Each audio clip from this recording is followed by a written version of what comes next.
Olá, gente, todo mundo me escuta? Todos estão escutando? Sim. Então, beleza. Sim. Ótimo. Olá, Ana. Quanto tempo, Ana Okagawa? Okagawa. Bom, professor. Desculpa. Firme, Ana. Quanto tempo que eu não te vejo? Quanto tempo? Estou vendo Bastante o seu pequenininho escondido lá atrás, olha. Tá... Ah, são 3 aqui. São Dos 3? 12. Tenho 12.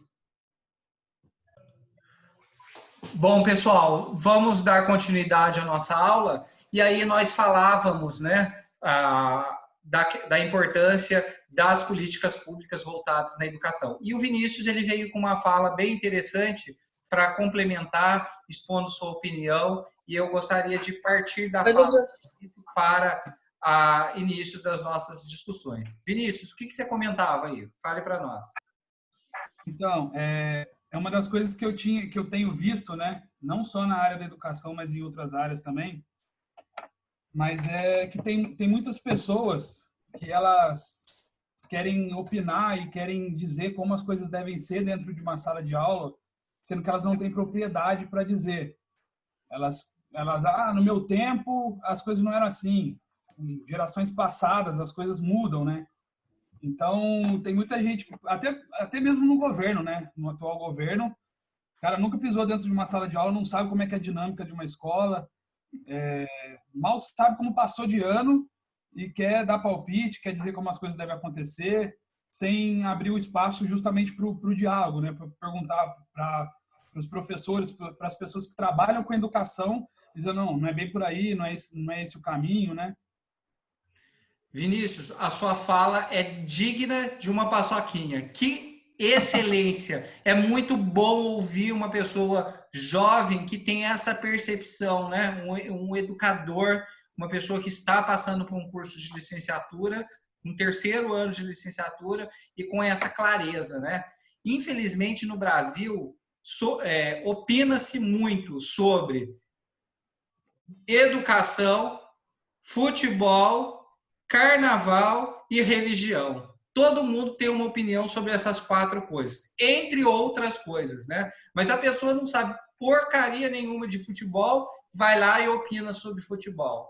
A pessoa não sabe porcaria nenhuma de carnaval, é o jurado da escola de samba, né? A pessoa não sabe, não tem uma experiência religiosa no sentido etimológico da palavra, do religare, né? Do vínculo, e vai lá e fala de religião, age com intolerância na religião. E a mesma coisa na educação. Fala-se de educação sem nunca ter pesado na sala de aula, sem nunca ter conversado e dialogado com um professor. Critica-se o professor, chama o professor disso, daquilo de incompetente, mas não sabe a fragilidade, as dificuldades que o professor tem dentro da sala de aula. Então, isso é revoltante, Vinícius. Eu compartilho da sua revolta nesse sentido, né? Por quê? Porque fala-se muita coisa sem ter propriedade, não é? Eu confesso para você, com a maior tranquilidade, que a minha formação inicial é em Direito. Eu fiz faculdade de Direito. Eu não fiz uma licenciatura como vocês estão fazendo em Pedagogia ou em Biologia. Porém, os caminhos me levaram para a área da educação. Eu me especializei na área de legislação educacional e aí comecei a trabalhar com a área de educação. Só que eu precisava tentar entender como funcionava a educação. O que eu fiz? Primeiro, especialização de didática, né? E mesmo assim, com todas as dificuldades, tentando entender como que se desenvolvia a concepção da didática na sua mais variante forma de ensinar e aprender, não contente, fiz uma segunda especialização em formação de professores. Não entendi ainda a complexidade da formação de professores, fui lá, fiz um mestrado em educação. Por que isso? Para tentar entender como que é a dinâmica do professor, o que o professor vivencia na sala de aula, para aí poder ter uma condição de dialogar com o professor, para poder ter um mínimo de condição de trabalhar numa sala de aula ou num curso de licenciatura, né? De tentar, de alguma forma, descortinar aquela dificuldade que estava na minha frente como algo que colaborasse com o aluno e não prejudicasse o aluno, né, que passava pelos bancos da faculdade no qual eu trabalhava. Então, eu concordo com você, Vinícius. Infelizmente, no Brasil, essas 4 coisas, todo mundo tem uma opinião, né? Educação, carnaval, futebol e religião, sem nunca, na sua essência, ter vivenciado e experienciado essa forma. Sinta entra dentro de uma escola, fala da experiência da escola, de administração, de educação, tomando por base a sua experiência enquanto aluno. Gente, a visão de um aluno numa escola é uma visão desse tamanhinho. Você vê aquilo que está à sua volta, mas você não sabe o que é o preparar uma aula, você não sabe o que é administrar uma escola, você não sabe a existência de conflitos que existem muitas vezes entre professores, e o conflito que eu digo não é um conflito de briga, de agressão, não é nesse sentido, mas no conflito de ideias para tentar entender e construir algo a respeito da educação. Não é? Não sabe, toma a sua experiência educacional, muitas vezes da escola particular, sem saber a realidade de uma escola pública, que muitas vezes não tem o material didático. E ontem eu vi o pessoal do 3º ano de biologia apresentando os trabalhos no PI, eu não pude assistir todos porque estava trabalhando com os cursos de licenciatura, mas eu entrei no finalzinho lá, um pouquinho antes do final, um tempinho razoável, e pude ver a grandeza dos trabalhos que o grupo apresentou especificamente, né? O que é isso? É buscar novas perspectivas para fazer com que o aluno aprenda, de apresentar novos caminhos para que desperte o interesse do aluno em ficar dentro da sala de aula, não é? Aquele distanciamento e que muitas vezes motivava, inspirava o aluno a evadir-se da escola, não é mais admissível hoje na atualidade. Então, são situações que nós precisamos pensar e refletir. Então, eu concordo com você, Vinícius, na sua fala, que foi muito pontual. Alguém discorda do Vinícius ou queira fazer alguma reflexão sobre aquilo que ele apresentou? Professor. Oi, quem? Sou eu, Gustavo. Oi, Gustavo, fala. É porque teve uma fala sua que eu achei muito legal, que é quando você disse sobre os técnicos, os profissionais mais antigos, vamos dizer assim, que eles têm um pensamento muito mais antigo mesmo, ortodoxo sobre a coisa. E eu acho que a geração de hoje, ela está vindo mais com um pensamento de empatia, de não enxergar mais as coisas somente como números. E isso tanto em políticas de educação, políticas ambientais, que eu gosto muito de estudar, de ler. Então, eu acho isso muito legal. E realmente tem esse problema de você querer mudar e bater de frente com o sistema mesmo, porque o sistema ele ainda continua antigo. Exato. Apesar de ter essas novas mentes, assim, então é complicado, é difícil. Gustavo, a sua fala também é impecável nesse aspecto. E assim, talvez eu tenha sido um pouco infeliz de generalizar. Eu não quis generalizar. Tem pessoas mais antigas que são abertas, que querem aprender, estão dispostas a ensinar, a ajudar, né? Mas a gente vê, e isso é com uma clareza solar, e eu posso dizer isso para vocês de cadeira, né? Porque tive à frente de uma rede de ensino de professores que falam que não vão fazer. Eu olho para sua cara e falo, não vou fazer. Não quero fazer, não quero nem tentar. Eu quero no final do mês receber lá os meus 3, 4 mil reais e estou feliz do jeito que eu estou fazendo. Entendeu? Mas ele está perdendo a essência de uma política pública educacional. Qual? A aprendizagem significativa do seu aluno. É essa dificuldade que a gente precisa tentar transpor essa barreira. E cabe a vocês, gente. Vocês. Tem 2 artigos que são muito bons. Eu não vou pedir para vocês lerem, não precisa ficar assustado, tá? Mas, assim, só para vocês entenderem, um livro do J. Germano, o nome dele é J. Germano Jiménez, né? A Vez e a Voz dos Professores. É um livro, assim, maravilhoso. É um autor espanhol, né? Esse livro tem uma versão em português, mas é um livro que fala e reflete exatamente essas angústias do professor. E não é só no Brasil, não, gente. É no Paraguai, é na Noruega, é na Dinamarca, é nos Estados Unidos e todo e qualquer lugar, né? O que nós encontramos em alguns momentos é que em determinadas sociedades a educação ela é vista como uma política de Estado. E é por isso que eu chamei a atenção de vocês no começo da aula de hoje, entender a educação como política de Estado e não de governo. Por quê? Porque governante passa e educação fica. É isso que a gente precisa entender, não é?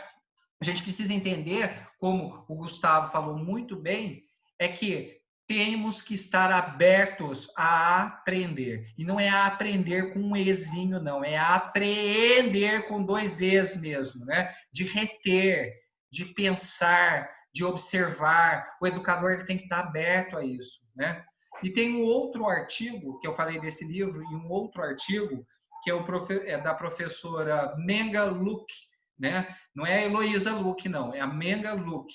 É uma escritora, eu não sei se ela é franco-germânica, eu não tenho certeza da origem dela, mas ela fala muito sobre a questão do isolamento do professor. E não é o isolamento do professor de não sair na rua, não é isso, mas é da falta de diálogo de professores. Então, vamos pegar um exemplo. Eu estou trabalhando na sala A, o Gustavo na sala B, a Josi na sala C e a Carol na sala D, né? O que acontece? Todos nós vamos imaginar que somos professores de 5º ano, trabalhando lá com áreas do Fundamental 1. Vamos dar esse exemplo, né? Tecnicamente, a gente vai trabalhar o mesmo conteúdo, desenvolver as mesmas competências e habilidades. Só que eu não converso com o Gustavo, eu não converso com a Josi, não converso com a Carol e não converso com... Quem que eu dei exemplo mesmo? Já esqueci. O professor está com Alzheimer, né? Não converso com o outro colega da sala D, não é? O que é isso? Isso faz com que o professor fique isolado. Eu não troco experiências. E o que eu acho e acredito que eu sei, eu guardo só para mim e não divulgo. Olha que coisa mais mesquinha, gente. A gente encontra na escola isso, sabe? De não compartilhar ideia entre os seus próprios pares. Ah, professor, mas eu tive um trabalho de desenvolver isso, né? Eu não quero passar isso fácil para o outro. Tudo bem, você não quer passar isso fácil para o outro, mas se propõe a ajudar ele a construir. Esse é o segredo. Isso que precisa ser pensado. Vitória. Vitória, você ia comentar alguma coisa? Não? Alguém ia comentar alguma coisa? Oi, Bianca. Às vezes nem é por fato de não querer compartilhar, às vezes é disputar. Disputar. Hoje em dia o que a gente mais se encontra é isso. O professor quer aparecer, quer disputar contra o colega da mesma sala, da mesma classe, onde tá né, dando aula, tá atuando. Isso, para mim, é praticamente o que você está falando. Às vezes isso tem que mudar, porque como eu vou trabalhando com o mesmo colega, com as mesmas matérias, na mesma área, por que eu tenho essa disputa com ele, de querer sempre estar melhor que ele, acima, entendeu? É isso, Bianca. Essa autora, a Menga Luke, ela fala exatamente isso, né? Por isso que a docência acaba muitas vezes no isolamento, de não querer divulgar e compartilhar ideias. Gente, é uma coisa muito egoísta, é uma visão muito egoísta de educação. Educação é transformadora. Eu acredito numa educação transformadora, como o Freire ele propõe. É transformadora por quê? Porque educação, além de... Não naquela ideia de que eu vou estudar e vou ganhar R$1 milhão por mês depois que eu me formar. Deus permita que você ganhe até não só 1, mas como 5. Né? De verdade. Faço votos que isso aconteça. Mas a transformação que a educação ela proporciona é outra. Qual? Criticidade. Você não é mais vendido. Você permite o quê? Reflexão. Né? Você permite... ousadia, né? Olha, eu adoro essa palavra na área de educação, ousadia. Ontem, os grupos que apresentaram, eu tive certeza, tenho convicção que vocês ousaram lá nas apresentações do professor Bruno. O que é ousar? Eu não lembro se foi a fala da Ana ou da Liliane, eu não lembro, mas teve alguém que falou exatamente isso. Eu sei agora de tecnologia, de informática. Foi você, Ana, que falou isso? Não, professor, foi a Lili. Foi a Lili que falou, né? O trabalho dela foi um jogo bem mais elaborado, assim, no caso. Eu não sei e aprendi. Isso é ousadia, gente. É isso que a educação ela quer. É isso que ela possibilita. É buscar o quê? Aquilo que eu não sei, buscar de alguma forma o quê? Aprender. Não é? Eu confesso para vocês que esse ano eu tive um grande desafio no Unifateia. Qual o desafio que o professor Lúcio teve no Unifateia? Trabalhar com curso de jornalismo. Eu nunca trabalhei com jornalismo. E aí, você vai trabalhar lá no curso de jornalismo, né, entre os cursos, a minha zona de conforto é licenciatura, né, e direito, evidentemente, em administração, nesses cursos que tem as disciplinas de direito, mas trabalhar no jornalismo foi algo que eu confesso para vocês que eu fiquei com frio na barriga. Por quê? Embora tenha a ver com aquilo que eu falo, com o que eu trabalho, mas um público diferenciado. E eu falo com vocês com a maior tranquilidade. Eu adorei. Por que eu adorei, gente? Porque é um público crítico, que te apresenta perspectivas diferentes, que vem exatamente com a ideia que se propõe de educação, de direito, né? O direito ele é muito crítico também nesse sentido, de permitir um diálogo. Então, essa ousadia, né, como a Ana acabou de falar da colega, é fundamental no processo de aprendizagem que se espera do professor, né? Claro, todo mundo tem medo, eu também tenho os meus medos, os meus fantasmas, né? Cada um tem os seus fantasmas aí que carregam. Porém, nós não podemos deixar esse medo paralisar, né? E o docente, principalmente o professor, aquele que, como vocês, que estão sendo preparados para trabalhar as turmas de pedagogia nas séries iniciais e a turma de biologia nas séries finais do fundamental e no ensino médio, vocês ousem, não permitam que as pessoas falem para vocês que não vai dar certo. Tente e se ressignifique. Busque novas perspectivas. Isso é fundamental na carreira docente. Ok? Rebeca? Posso falar um pouquinho? Claro, fica à vontade. Até prefiro. Nesse semestre, a gente de biologia teve mais matérias, no caso da licenciatura, e foi, acho que, um desafio para a maioria das pessoas da minha sala, porque tinha mudado a grade, várias...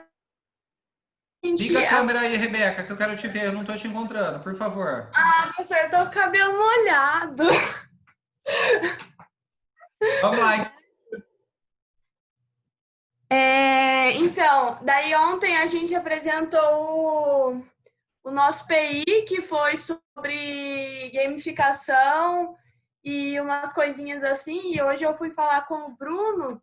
Eu acho que foi relevante o trabalho para mim, falando especificamente para mim, porque a gente pensou no público mais assim de crianças, e eu pensei no caso em dar aula mesmo para criança, e isso não tinha passado na minha cabeça até o momento. Até a gente reclamava bastante que era chata as matérias de licenciatura, que era muito maçante, mas eu imagino que vocês devem ter falado da matéria de direito quando vocês viram lá a legislação. Nossa, né? Mas a gente falou muito mal mesmo. Eu tenho certeza, eu não tenho dúvida disso. Fala, Rebeca. A gente falou mesmo. Aí, e eu acho que, tipo assim, é isso que você tá falando mesmo, é impor para as pessoas o quanto é importante estar trabalhando em cima disso, porque foi igual eu falei pro Bruno, eu tenho um irmão de 6 anos aqui em casa e tudo que eu tô aprendendo, tanto na sua matéria quanto na matéria dele, eu tenho aplicado aqui, ele é minha cobaia. Então, isso tem despertado mesmo uma coisa bem interessante em querer dar aula, em querer fazer diferença. E eu acho que todo mundo deveria pensar mais por esse lado, assim, porque as crianças, elas são, assim, no meu caso, falando que eu quero dar aula para criança, são o futuro, né, da nossa geração. Então, a gente precisa dar mais uma atenção para eles, para não acontecer o que está acontecendo hoje, né, que as pessoas defenderam nosso Bolsonaro.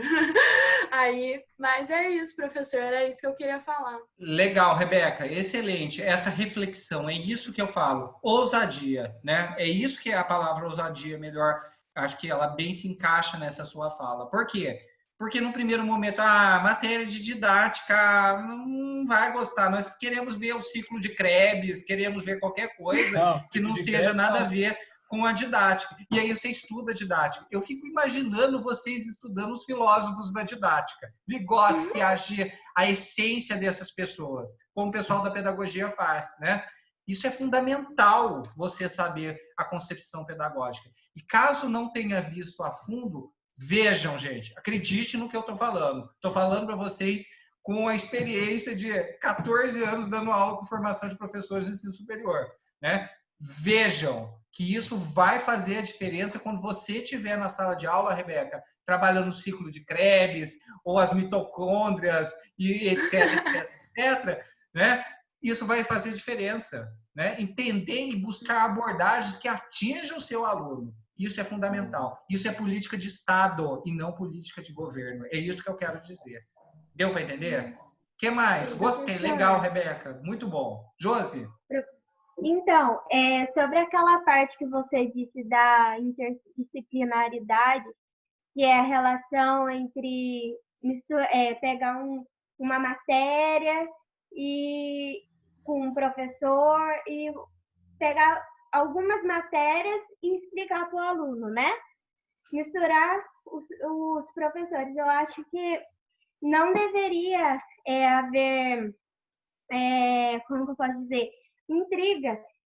Pelo menos ser éticos na profissão e para dar o melhor para o aluno, porque a gente está formando gerações. A gente tem que fazer o melhor na nossa profissão.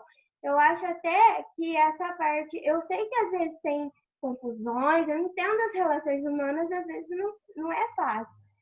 Mas eu acho que na parte profissional a gente tem que esquecer esse lado, como pessoal. eu posso dizer, pessoal, para fazer um bom trabalho, porque o aluno precisa disso. E se a gente ficar, tipo assim, na picuinha com um professor e outro, a gente não vai prejudicar o aluno. Não vai desenvolver. Perfeito. Não vai desenvolver. Ó, pegando o gancho da fala da Josi, 3 palavrinhas que vocês precisam gravar o resto da vida de vocês: profissionalismo, profissionalidade e profissionalização. São 3 coisas diferentes.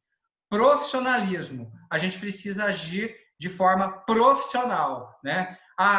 O problema que eu tenho lá em casa com a minha esposa, com meu filho, enfim, eu não posso levar aqui para vocês. Eles não têm nada com isso. Eu preciso agir de forma profissional, embora vocês estejam aqui dentro da minha sala, praticamente, né? Na biblioteca aqui, vendo o que está acontecendo aqui em casa, né? Mas, assim, isso seria o aspecto profissional, né? A profissionalidade tem a ver com a necessidade que o professor tem de constante aprimoramento. Hoje vocês estão fazendo um curso de licenciatura. Daqui 1 ano, 2 anos, vocês vão fazer uma especialização, né? Lato sensu. Daqui 2 anos, depois de 2 anos dessa especialização, eu posso entrar no mestrado, no doutorado. É saber que vocês vão ter continuidade, buscar uma profissionalidade, fazer os cursos de extensão, os cursos de capacitação que as redes de ensino elas oferecem. Isso é profissionalidade. E mais, que é o terceiro, né? Profissionalismo, né? O que teria a ver essa questão do profissionalismo, que é o lado da profissão, né? Ligado a esse aspecto da profissão. E, por fim, que seria o terceiro aspecto, que eu já falei do profissionalismo, é a necessidade que nós temos de encarar a docência como uma profissão. É isso que a gente precisa, né? A profissionalização, né? Que seria a terceira palavra, né? Então, repito, profissionalização, profissionalidade e profissão docente. A profissionalização, ela estaria ligada ao mecanismo de ver a docência como uma profissão e encarar ela como uma profissão mesmo. Quando o Paulo Freire escreve lá o livro Professor Assim, Tia Não, o pessoal ficou arrepiado, né? Se eu pergunto para um professor de ensino fundamental, o aluno pode chamar você de tia? E aí, normalmente as professoras gostam que chame de tia. Eu quero morrer de catapora quando chama de tia, professora. Por que eu quero morrer de catapora, como chama de tia, a professora? Porque ela está criando um vínculo afetivo, familiar, e colocando a profissão docente como um todo num segundo ponto. E não é. O fato de chamar você de professora, de dona, de seu, de senhor, enfim, de qualquer outra coisa, você pode manter a afetividade com o aluno, sem necessidade de ter esse vínculo da tia, né? O Paulo Freire, quando escreve o livro Professora Sim, Tia Não, significa o quê? Que nós precisamos, enquanto professores, encarar a docência como uma profissão. É isso que a gente precisa falar. Tia é a tia é a tia lá que mãe do meu primo. Essa é a minha tia, né? É a tia que cuida da gente, enfim, né? É uma forma carinhosa. Mas na ação docente, você é professor. E é essa profissionalização que a gente precisa encarar. É difícil quebrar esse estigma cultural da professora? Lógico que é. Eu encontro até hoje as minhas professoras de pré-escola, chamo ela de tia, né? Porque nós somos culturalmente levados a isso. Mas enquanto professor que trabalha a formação de professores com alunos de licenciatura, eu digo para vocês, encare a docência como uma profissão. E aí o tia fica de lado, né? Fala, Vinícius. Não, eu só tinha feito... Tá sem som, Vinícius? Não, eu só tinha feito um comentário na hora que você estava falando, que era para mais seriedade, né, no que está fazendo. Você concorda com isso, Vinícius? Sim, plenamente. Né? Quero ouvir vocês, as minhas pedagogas do terceiro ano e do segundo ano, né? O que vocês acham da... Vocês leram o professor assim, tia não, comigo lá em didática. Vocês tiveram que ler. Aliás, essa turma de didática do terceiro ano leu bastante comigo, que eu socava livro, não sei se vocês leram. Vocês lembram disso, né?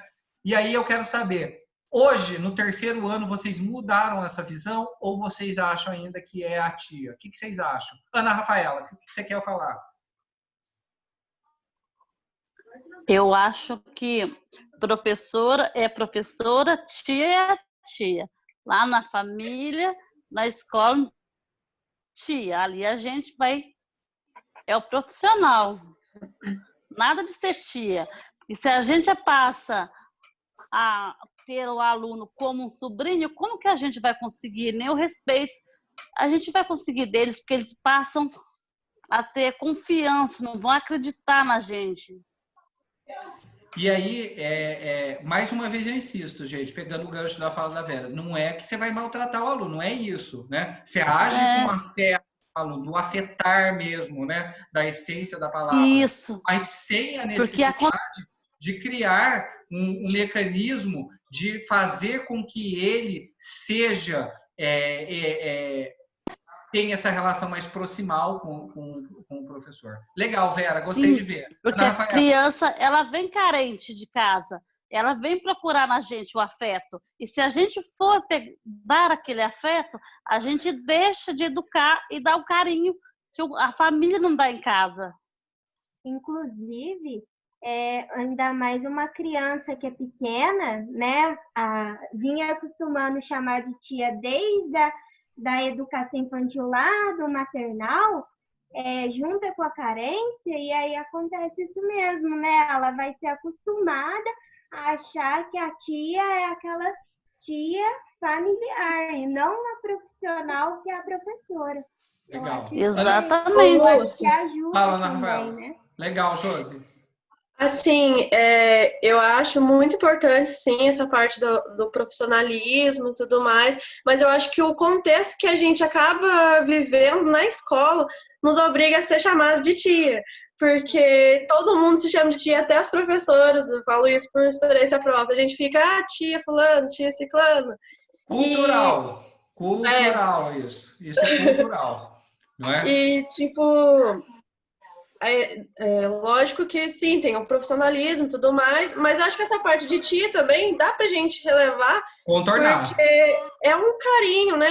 Mas desde a criança, eu acho que já na cabeça deles não é o tia lá do parente, é o tia de tipo, ela tá cuidando de mim também, sabe? Eu tô ali aprendendo com ela. Mas a profissional, ela pode cuidar. A enfermeira, quando você vai pro hospital, não tô criticando, tá, gente? Você vai no hospital, você olha pra enfermeira e chama ela de tia?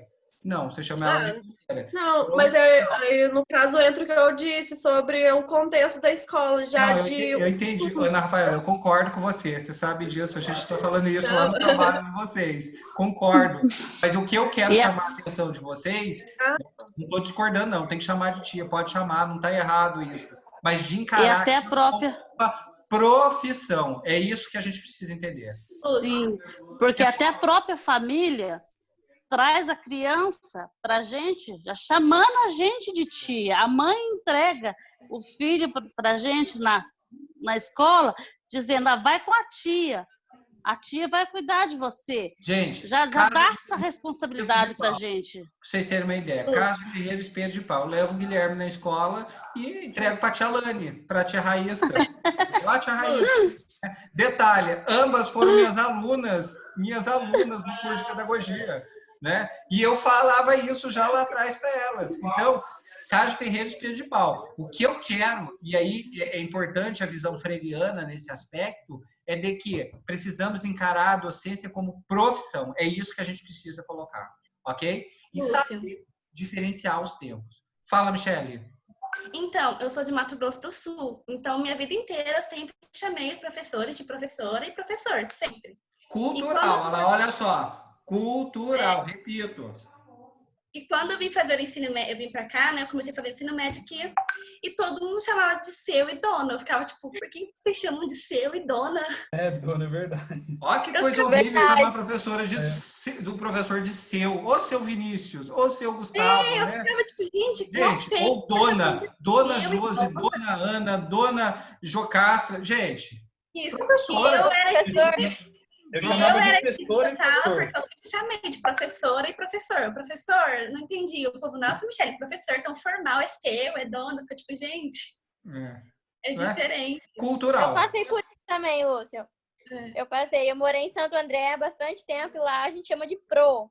Lá não é professor, é pro. Olha, os diminutivos, né? Daqui a pouco tá chamando de P, né? Só o início da palavra. Né? Lá é pro. Profissional. Aí, quando eu vim morar aqui em Canas, eu penso daqui na escola aqui de Canas. Aí é seu e dona. Gente, é isso que eu queria chamar, né? Então, para finalizar a nossa aula de hoje, a mensagem que eu gostaria de deixar dentro das políticas públicas. São essas políticas públicas que elas têm o condão de buscar a melhoria da qualidade da educação. Sempre diferenciando políticas de governo de políticas de Estado. Educação, ela tem o viés de políticas de governo, mas ela também, ou melhor, ela deveria ser encarada como uma política de Estado. Ok? Acho que, basicamente, isso a gente fecha a nossa discussão de hoje, né? Alguém tem alguma colocação que queira fazer? Algum comentário? Antes de findarmos a aula? Não? Tá todo mundo cansado, né? Tem uma atividade que eu postei para vocês. Oi, Vinícius. É que mesmo quando a gente terminar a faculdade, a gente não... Eu, pelo menos, no meu ponto de vista, eu ainda não vou me considerar um professor, porque eu vou tá cru ainda, né? Então, eu acho que a gente, tipo assim, no sentido de... Você nunca vai ser 100% professor, porque você sempre tem alguma coisa para aprender, né? Exatamente. Muito mais do que ensinar. Então, é aquela questão de ter... né? De saber que você não sabe tudo, que você está lidando com pessoas, com formadores de opinião, com pessoas que vão moldar a sociedade no futuro e que o seu trabalho, às vezes, é muito mais importante do que um presidente, do que um governador, do que cargos, porque esses alunos que vão ser os futuros médicos, vão ser os futuros advogados. Então, se você não consegue moldar eles, mas no sentido de dando autonomia, e não naquela... que muito se fala que o professor, hoje em dia, né, principalmente hoje, que o professor ele doutrina o aluno, né? Ele tem aquela questão de doutrinar. E eu acho que as pessoas confundem o professor estimular o senso crítico, a discussão, em instigar o aluno, em provocar o aluno, no sentido... Eu já tive um professor uma vez, que eu sempre gostei de debater, assim, de discutir, né, vários assuntos polêmicos, enfim, sempre aprendi muito com isso. Aprendo mais discutindo, tendo experiência com outras pessoas, ouvindo o que as pessoas têm para falar, mesmo que seja uma opinião diferente da minha. E teve uma vez que eu já tinha tido uma conversa com o professor a respeito de um assunto, um determinado assunto, não me lembro agora. E quando a gente foi debater esse assunto, ele foi contra mim. Ele argumentou contra. E depois eu falei, professor, mas eu achei que você concordava comigo. Eu falei assim, não, eu concordo plenamente, mas eu queria saber, eu queria tirar mais de você, eu queria te provocar. Provocação, exatamente. Fazer falar, formar opinião, né? Então, contradições, propor contradições. Então, gente, essa fala excelente do Vinícius para finalizar a nossa aula. Eu gostaria de agradecer vocês pela atenção dispensada aí no dia de hoje, durante o semestre.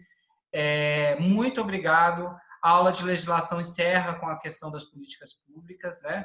Eu agradeço de coração a atenção. Desculpa eventuais falhas, né? Que, como vocês mesmos falaram, o professor é um ser humano como qualquer outro, né? Falha, erra, vai no banheiro, toma água e etc, etc, etc, né? Mas muito obrigado pela atenção, né? Que possamos fazer da educação instrumentos de mudanças positivas, de desenvolvimento de criticidade, de reflexão e de ousadia. E enquanto professores, não percam jamais, em hipótese alguma, o tesão de estar dentro da sala de aula. Isso eu gostaria de falar para vocês. A gente não pode perder isso jamais, né? Não perder também esse friozinho na barriga que a gente tem quando toda vez pisa na sala de aula. Vocês acham que eu não tenho? Morro de frio de barriga. Quando entrei na sala de vocês, lá no primeiro dia de aula em fevereiro, né, vi aquela sala gigantesca, segundo, terceiro de pedagogia e terceiro de biologia, meu estômago veio aqui, ó, né? Por que isso? Porque é normal, né? É normal. Eu estou tendo contato com gente que eu não conheço, com gente diferente, com gente que quer aprender. Então, não percam isso, tá bem, pessoal? E encare educação com seriedade, educação como um mecanismo de transformação. É isso que a gente precisa fazer e acreditar na educação. Um grande abraço para vocês. Aqueles que estão me devendo atividade, façam. Amanhã é o último período, né? Os representantes vão pôr aí nos grupos. Deus abençoe vocês, muito obrigado. E não é porque terminou a disciplina que eu vou perder o contato com vocês. Mande mensagens, estou à disposição, dentro daquilo que for possível ajudar cada um de vocês. Um grande abraço e até a próxima oportunidade, se Deus quiser. Não é? Abração, gente. Tudo de bom para vocês. Só uma dúvida. Oi? O senhor postou uma atividade no AVA hoje, certo? Sim. E como é que vai fazer para a gente entregar ela? Tem que fazer até hoje? Amanhã. Tá, joia. Tá? E essa atividade que eu postei, ela não vale nota, tá, gente? É só uma atividade de fixação. Vocês vão ver que é uma perguntinha que tá lá só. O que você acha sobre tal coisa? Escreve lá o que você acha sobre tal coisa. E detalhe, não vale nota. É uma atividade de fixação de conceitos, tá bom? Em cima daquilo que a gente discutiu. Mas façam, eu acho que é importante fazer, independente de nota ou não, não tem nota, mas façam a atividade, tá? E por favor, gente, fiquem atentos e por favor avisem os colegas dos grupos nas mensagens que eu vou mandar através do AVA, que vai direto para o e-mail. Se alguém ficar de compensatória, vai receber o e-mail aí do professor Lúcio, que provavelmente na próxima terça-feira terá que fazer a avaliação compensatória dessa unidade curricular. Espero que ninguém fique desde que faça as atividades, tá bom? Grande abraço para vocês, tudo de bom, obrigado pela atenção, fiquem com Deus, gente. Até logo. Boa noite, professor. Tchau, professor. Tamo junto. Uhul. Professor.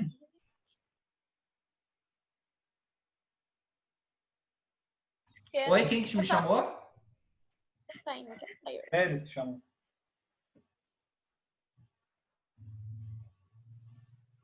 Alguém me chamou?